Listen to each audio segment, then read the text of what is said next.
Alright, what's up YouTube fam? It's your boy C-Spec Kurt, and we are installing the Lorex Security DVR Surveillance System. 16 channels, we got 8 cameras to install, and we getting through it. You don't want to hard mount all of your cameras. You want to soft mount them, get them in a general location where you want them. Excuse me. So that you can make minor adjustments, because you want to make sure your angles are exactly how you want them. You want to make sure your angles are exactly how you want them to be. And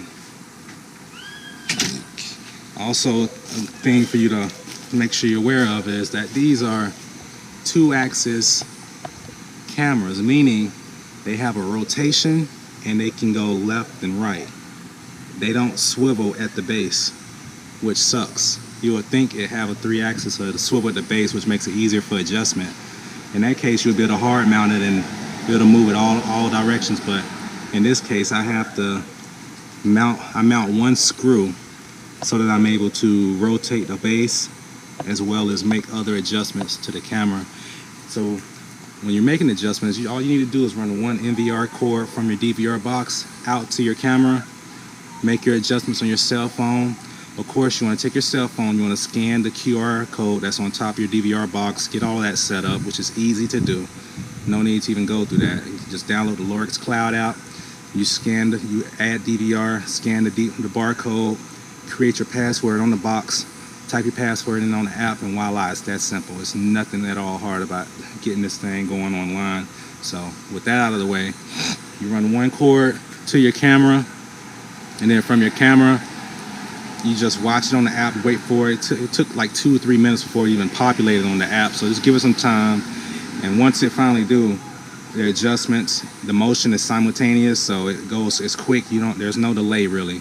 So you make those adjustments, then you secure the camera with all the screws necessary to secure it, and then you move on to the next camera by just grabbing your NVR cord and running it to the next camera. So as you see over here, we're over here getting this next camera mounted up. I got it mounted with one screw. I have my cell phone up here. I have my drill bit, as you can see here on the cell phone. The quality is awesome if we can get away from all this sunlight. Not sure how well you're seeing all that. The GoPros, anyway, I'll just grab the footage off of the DVR and you can see it easily.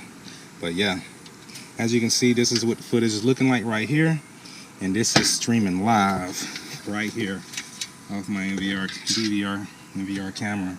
So as you can see, again, I only have one screw hooked up to the base, and we're only able to make adjustments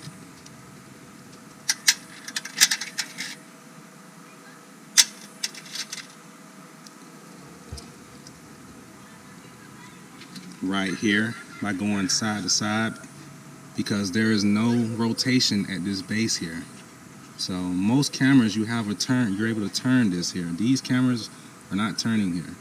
You're only able to rotate them left and right. They can do a full 360.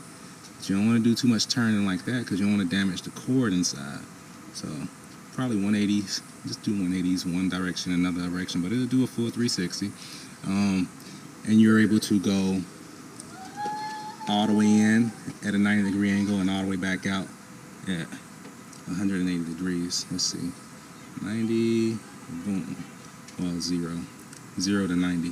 All right, so that's the amount of adjustment you have with this camera. Okay, so as you can see here, you have your Ethernet connection and you have your connection here. There's no need to use this connection, because this is only if you got it at such a distance where the internet service is, like, say you got it mounted far off in a barn, you can want to plug it right up and plug it up to a router out there somewhere. I have to read the specifics on that. I'm kind of puzzled at the moment. I remember reading up on it, but right now I can't recall correctly. But the power is over Ethernet, so as long as you got an Ethernet cord going to it and it's coming directly off of the box, it'll power it. If the power isn't coming off of the box, then if your Ethernet cord isn't coming off of your DVR and it's coming straight off of a router or something of the sort, you need to power it from an external power source. PoE is only when it's powered off of the box, okay? Other than that, guys, let's get these cameras installed and see how things go. All right, so I'll be getting back to you. Let's get it up.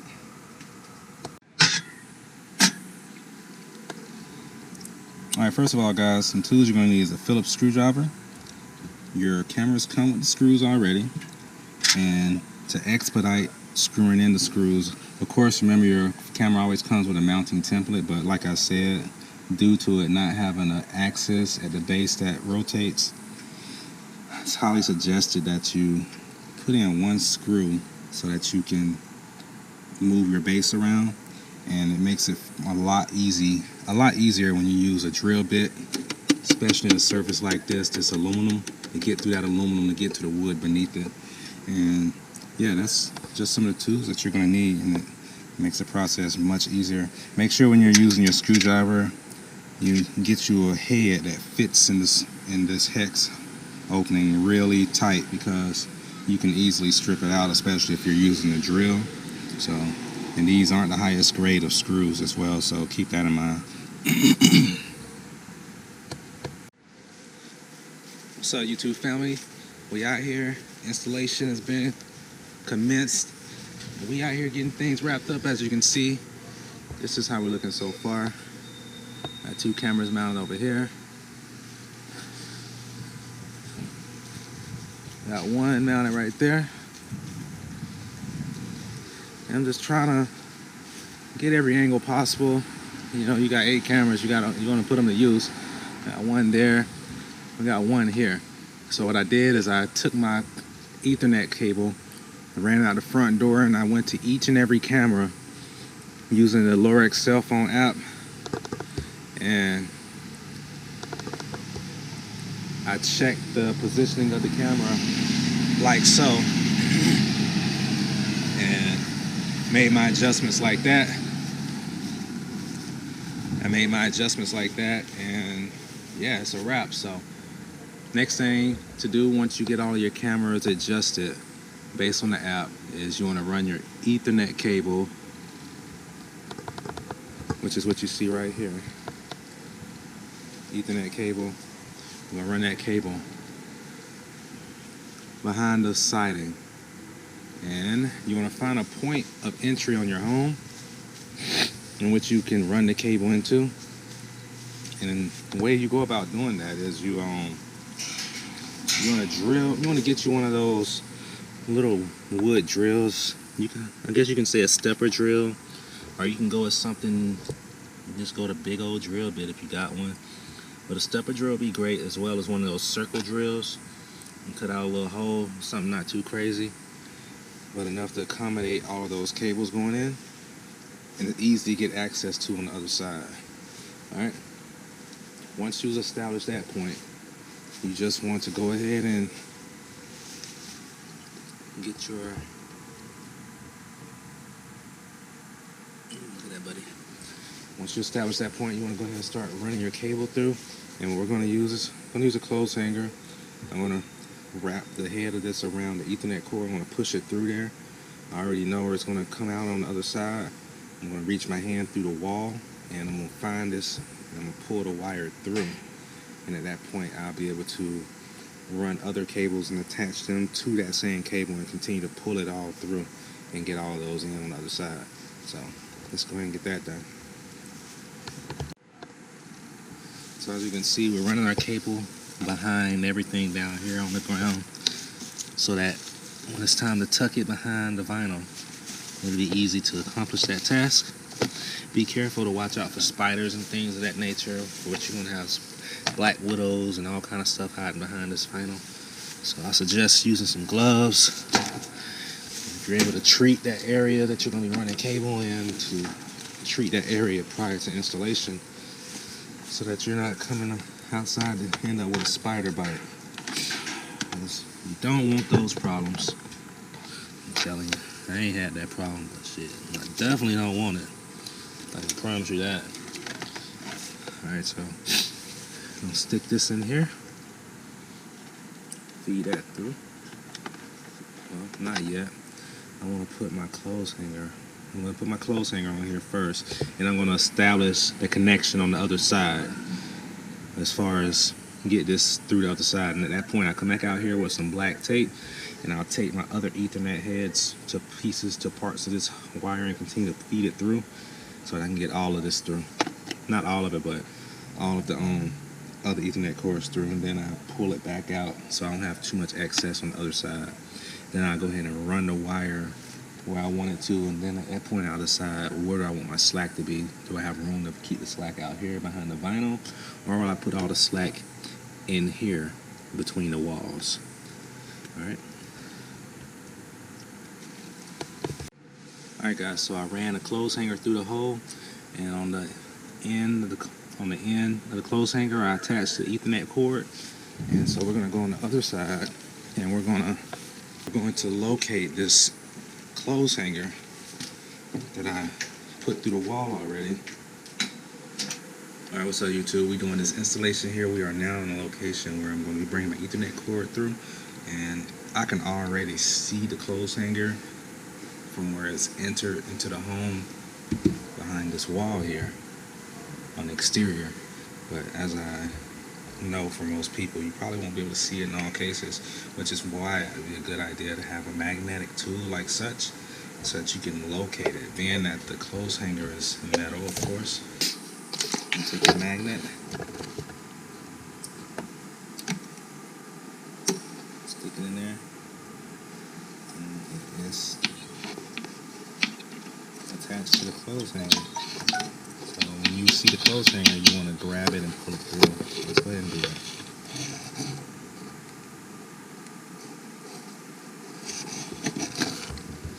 So now we fill our clothes hanger. Let's reach in there and see if we can grab it.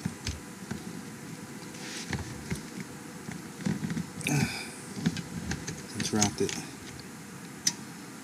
There we go. I got it back. Got my hands on it. Let's get that out the way.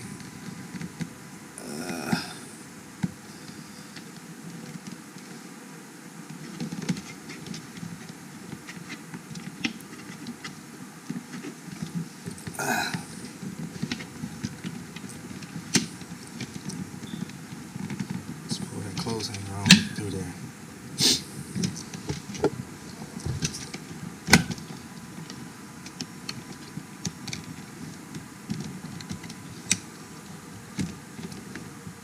So we got that through.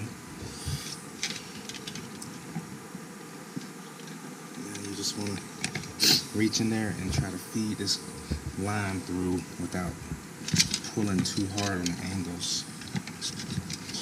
You don't want to kind of disconnect from your Ethernet cable.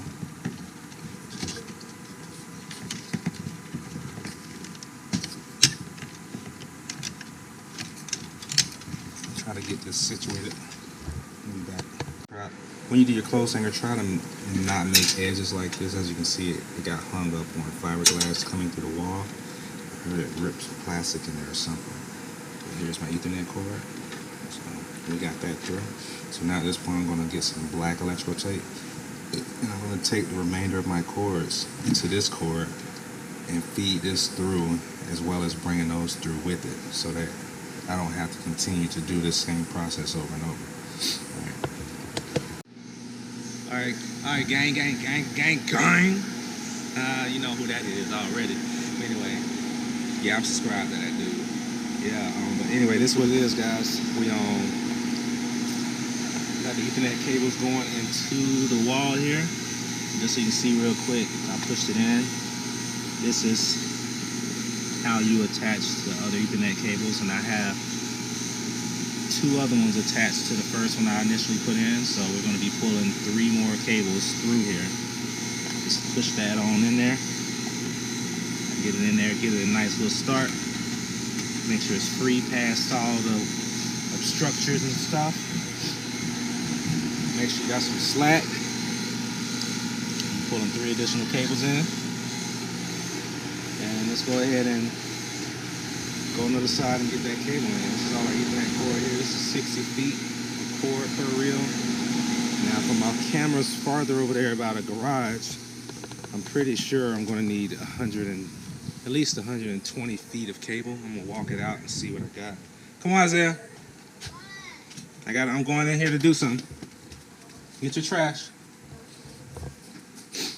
As you see, I had to relocate my DVR so I can test all my cameras out. Once you connect it to the cloud out, you don't have to worry about being connected to a TV. So.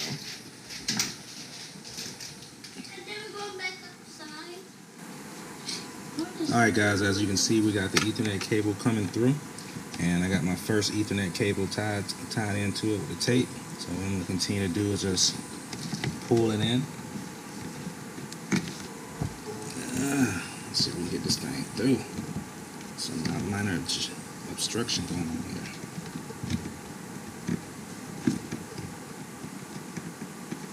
Alright guys, so we're pulling our cord through, and it seems this one here was getting caught up a little bit, so sometimes you just gotta wiggle it around a little bit to get it on through there. But it's in there, so that's good. Alright, so yeah, that's pretty much the process of getting it through the wall, guys. So at this point, I'm just gonna run it through my wire conduit right here, so it looks, you have a somewhat clean install on the wall.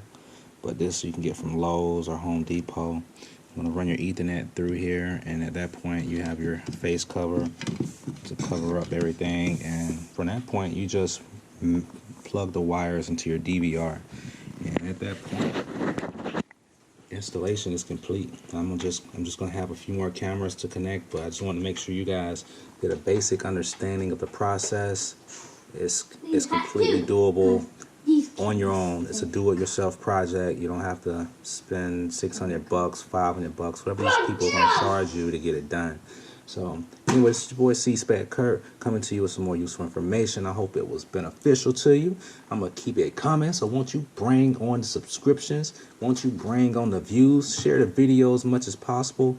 Show everybody else how easy it is to make your home safe so that you can monitor it and feel good that you did it yourself with instructional help. C-Spec Kurt. Please like, share, subscribe. It's your boy, and I'm out. Peace. Happy holidays.